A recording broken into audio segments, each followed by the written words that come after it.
రహస్యమైన స్థలములలో దాగగలవాడు ఎవడైనను కలడా? నేను భూమి ఆకాశముల యందంతటను ఉన్నవాడను కానా. అది దేవుడు ఎక్కడెక్కడ ఉన్నాడట? భూమి ఆకాశముల యందంతట.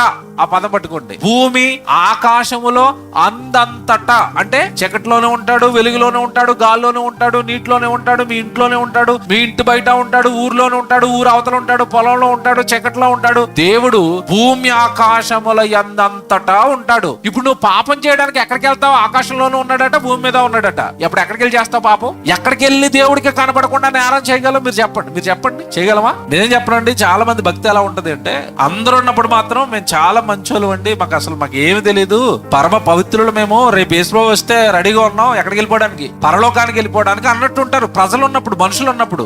నిజంగా వాళ్ళ రియాలిటీ ఏంటో మీకు తెలియాలంటే ఒంటరిగా ఉండాలి. ఒంటరిగా ఉన్నప్పుడు మనిషి ఒకలా ఉంటాడు, నలుగురులో ఉన్నప్పుడు మనిషి ఒకలా ఉంటాడు. ఈ రెండు ప్లే చేస్తా ఉంటాడు మనిషి. అందుకే ఏదైనా తప్పు చేసినప్పుడు అటు ఇటు చూసుకుంటూ ఉంటాడు. ఎవరైనా ఉన్నారా పట్టేసుకుంటారా మళ్ళీ నన్ను? ఎందుకంటే ఒక మంచి ప్రొఫైల్ మెయింటైన్ చేస్తున్నాం కదా, ఆ ప్రొఫైల్ కి దెబ్బ తగలకూడదు. ఎవరి ముందు మెయింటైన్ చేస్తున్నావు ప్రొఫైల్ మంచిగా? ఎవరి ముందు? మనుషుల ముందు. ఇప్పుడు దేవుడికి నీ ఒరిజినల్ ప్రొఫైల్ ఏంటో తెలీదా? నువ్వు మంచోడువో చెడ్డోడువో, నువ్వు నటిస్తున్నావో, నువ్వు ఒరిజినల్ గా అలాగ ఉంటున్నావో దేవుడికి తెలీదా? మీరు బాగా ఆలోచించండి. తెలీదా?